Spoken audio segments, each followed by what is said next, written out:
ತಂದೆಯಾದ ದೇವರಿಗೆ ಕರ್ತನಾದ ಯೇಸು ಕ್ರಿಸ್ತನ ಹೆಸರಿನಲ್ಲಿ ಕೃತಜ್ಞತೆಗಳನ್ನು ಸಲ್ಲಿಸಿ ಕೂಡಿ ಬಂದಿರೋ ನಿಮ್ಮೆಲ್ಲರಿಗೆ ಯೇಸು ಕ್ರಿಸ್ತನ ನಾಮದಲ್ಲಿ ಎಲ್ಲರಿಗೆ ವಂದನೆಗಳು. Price the lord. ಸೊ ಎಲ್ಲರೂ ಚೆನ್ನಾಗಿದ್ದೀರಾ? ಈ ತಿಂಗಳು ಬಂದರೆ ಎಲ್ಲರೂ ಚೆನ್ನಾಗೇ ಇರ್ತಾರೆ, ಹೌದಾ? ಎಷ್ಟು ಒಳ್ಳೆ ಸ್ಮೈಲಪ್ಪ. ಆಮೇನ್. ತುಂಬ ಸಂತೋಷ. ನಿನ್ನೆ ನಾನು ಕೆಲಸದ ಮೇಲೆ ಇರುವಾಗ ಒಂದು ಅಂಗಡಿಗೆ ಡೆಲಿವರಿ ಕೊಡ್ತಾ ಇರುವಾಗ ಹಿರಿಯರು ಒಂದು 60 ವಯಸ್ಸು ಇರ್ಬೋದೇನೋ ಬಂದು, ಸರ್ ನಿಮ್ಮ ಕಡೆ ಏನು ಚೇಂಜ್ ಇದೆಯಾ ಅಂತಂದ. ಇದಾವೆ ನನ್ನ ಕಡೆ ಚೇಂಜ್, ಎಷ್ಟು ಬೇಕು ಅಂತಂದೆ. ಒಂದು 100 ರೂಪಾಯಿ ಚೇಂಜ್ ಬೇಕು ಸರ್, 10 ರೂಪಾಯಿದು ಕೊಡಿ, ಇಲ್ಲ 20 ರೂಪಾಯಿದು ನಡೀತದೆ ಅಂತಂದರು.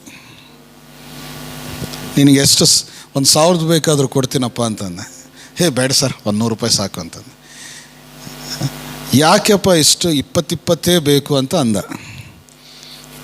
ಸರ್ ನಾನು ದೇವ್ರಿಗೆ ಹೋಗ್ತಾ ಇದ್ದೀನಿ, ಒಂದು ದೇವರಿಗೆ 20 ರೂಪಾಯಿ, ಇನ್ನೊಂದು ಗುಡಿಗೆ ಹೋದ್ಮೇಲೆ ಇನ್ನೊಂದು ದೇವರಿಗೆ 20 ರೂಪಾಯಿ ಅಂತ ಅವನು ಲೆಕ್ಕ ಮಾಡ್ತಾ ಇದ್ದ. ನಾನು ದುಡ್ಡು ಕೊಡ್ತಾ ಅವನಿಗೆ ಒಂದು ಪ್ರಶ್ನೆ ಕೇಳಿದ್ದೆ, ಏನಪ್ಪ 20 ಹಾಕೋಕ್ಕಿಂತ 100 ರೂಪಾಯಿ ಒಂದು ದೇವ್ರಿಗೆ ಆಗ್ಬೋದಲ್ಲ ಅಂತಂದು. ಇಲ್ಲ ಸರ್, ನಮಗೆ 5 ದೇವರಿದ್ದಾರೆ, ಅದರಲ್ಲಿ ಇವತ್ತು ಅಮಾವಾಸ್ಯೆ. ಇವನಿಗೆ ಅದು ಭಯ. ತಿಂಗಳೆಲ್ಲ ಇವನಿಗೆ ದೇವರು ಇರಲ್ಲ, ಅಮಾವಾಸ್ಯೆ ಬಂದರೆ ದೇವರು ಬೇಕು ಅವನಿಗೆ. ಒಂದು ದೇವರಿಗೆ 20 ರೂಪಾಯಿ ಅಂತೆ, ಮತ್ತು ಇನ್ನೊಂದು ಗುಡಿಗೆ ಹೋಗ್ತಾನೆ, ಇನ್ನೊಂದು ದೇವರಿಗೆ 20 ರೂಪಾಯಿ. ಅಂದರೆ 5 ದೇವರುಗಳ ದರ್ಶನ ಅವನಿಗಿದೆ ಆ ದಿನ. ಬಾಬಾ ಎಷ್ಟು ಪ್ರಯಾಸ ಪಡ್ತಾ ಇದ್ದಾನೆ. ತಗೊಂಡು ಇಟ್ಕೊಂಡು ಹೋಗ್ತಾ ಇದ್ದಾನೆ. ಹೋಗ್ತಾ ಒಬ್ಬನು ಭೇಟಾಗಿದ್ದ. ಬಾರು ಹೋಗೋಣ, ಹೋಗ್ತಾ ಇದ್ದೀನಿ ದೇವಸ್ಥಾನಕ್ಕೆ. ಎಲ್ಲ 5 ಸುತ್ಕೊಂಡು ಬರ್ತೀನಿ ನಾನು. ನೀನು ಹೋಗಪ್ಪ, ನಾನು ಬರಲ್ಲ ಅಂತ ಇನ್ನೊಬ್ಬನು ಹೇಳ್ಬಿಟ್ಟ. ಮುಗೀತಲ್ಲಿ ಅವರಿಗೆ, ಆ ಕತೆ ಮುಗೀತಲ್ಲಿ ಅವರಿಗೆ. ಆಮೇಲೆ ನಾನು ಗಾಡಿ ತೊಗೊಂಡು ಮತ್ತು ಇಡಿಕಲ್ ಡ್ಯಾಮ್ ರೋಡ್ ಹೋಗುವಾಗ ಅಲ್ಲಿ ಒಂದು ಗುಡಿ ಇದೆ ಪಕ್ಕಕ್ಕೆ, ಫುಲ್ಲು ರಶ್, ಎಲ್ಲರೂ ರಶ್ ಆಗಿದ್ದರು. ಆ ಗುಡಿ ಪಕ್ಕದಲ್ಲೊಂದು ನದಿ ಹರಿತಾ ಇದೆ. ಆ ನದಿಯಲ್ಲಿ ಹೋಗಿ ಸ್ನಾನ ಮಾಡೋರು, ಆ ನದಿಯಲ್ಲಿ ನಿಂಬೆಯನ್ನು ಬಿಡ್ತಾ ಇದ್ದಾರೆ, ಹೂಗಳು ಬಿಡ್ತಾ ಇದ್ದಾರೆ, ಎಲ್ಲ ಬಿಡ್ತಾ ಇದ್ದಾರೆ. ಉಳಿದಿದ್ದ ದಿನ ಯಾರು ಇರಲ್ಲ ಅಲ್ಲಿ ಆ ದಿನ. ಅದು ಮುಗಿಸ್ಕೊಂಡು ಮತ್ತೆ ತಿರುಗಿ ನಾನು ಬರುವಾಗ ಘಟ್ಟಪ್ರಭಾ ನದಿ ಮೇಲೆ ಕಾರು ಸೈಡಿಗೆ ನಿಲ್ಲಿಸಿ ಜನರು ಏನೇನೋ ಮಾಡ್ತಾಯಿದ್ರು. ನಾನು ಏನಪ್ಪ ಮಾಡ್ತಾಯಿದ್ದಾರೆ ಅಂತ ನಾನು ಡ್ರೈವಿಂಗ್ ಮಾಡ್ತಾ ನೋಡ್ತಾ ಬರ್ತಾಯಿದ್ರೆ, ಆ ಮೂಟೆಯಲ್ಲಿ ಏನೇನೋ ಸಾಮಾನಿದ್ವು, ಅವೆಲ್ಲ ನೀರಲ್ಲಿ ಹಾಕ್ತಾ ಇದ್ದಾರೆ. ಜನರ ಆಲೋಚನೆಗಳು ಎಷ್ಟು ವಿಪರೀತವಾಗಿದ್ದಾವೆ, ನೀವದನ್ನು ಗಮನಿಸುವವರಾಗಿರಬೇಕು. ಇನ್ನೂ ಅನೇಕ ದೇವರ ನಂಬಿದ ಮಕ್ಕಳು ಅಂತ ಹೇಳಿಕೊಳ್ಳುವವರು ತುಂಬ ಜನರು ಈ ಅಮಾವಾಸ್ಯೆಗಳನ್ನು ಆಚರಿಸುವವರಾಗಿದ್ದಾರೆ. ಭಾನುವಾರ ದೇವರ ಆಲಯಕ್ಕೆ ಬರ್ತಾರೆ, ಅಮಾವಾಸ್ಯೆ ದಿನ ಮಾಂತ್ರಿಕನ ಕಡೆ ಹೋಗಿ ನಿಂಬೆ ಹಣ್ಣುಗಳು ಏನೇನೋ ಅವ್ರಿಗೆ ಪ್ರೊಟೆಕ್ಷನ್ ಆಗಬೇಕಂತ, ಅವರು ಕಾಪಾಡಿಕೊಳ್ಳೋದಕ್ಕೆ, ಅಥವಾ ಯಾರ್ದೋ ಏನೋ ದರಿದ್ರ ಹತ್ತಿದೆ ನನ್ನ ಮನೆಗೆ ಅಂತ ಆ ಭಯದಿಂದ ಅವನ ಕಡೆ ಹೋಗಿ ಏನೇನೋ ಮಾಡ್ತಾ ಇರ್ತಾರೆ. ಇದು ಇನ್ನೂ ಅನೇಕರ ವಿಶ್ವಾಸಗಳು ಎಂಬ ಹೇಳಿಕೊಳ್ಳೋರ ಮಧ್ಯದಲ್ಲಿ ನಡೀತಾ ಇದೆ.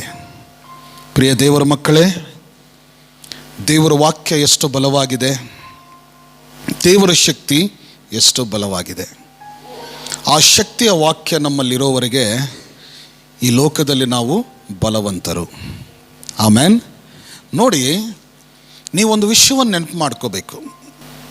ನೀವು ವಿಶ್ವಾಸಿಗಳು.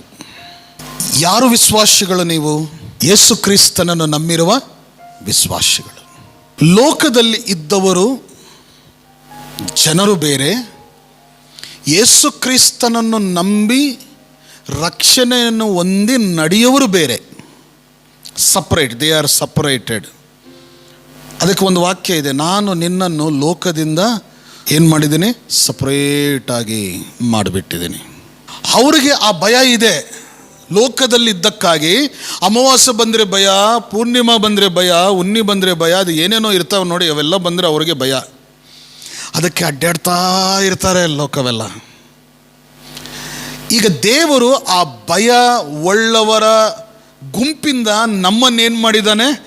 ಆರಿಸಿಕೊಂಡು ನಮ್ಮನ್ನು ಸಪ್ರೇಟ್ ಮಾಡಿದ್ದಾನೆ. ಹೇಳಿ ಆಮೆನ್. ಸಪ್ರೇಟ್ ಮಾಡಿದ ಮೇಲೆ ನಮಗೇನು ಕೊಟ್ಟರು ಯೇಸು ಕ್ರಿಸ್ತನು? ರಕ್ಷಣೆ.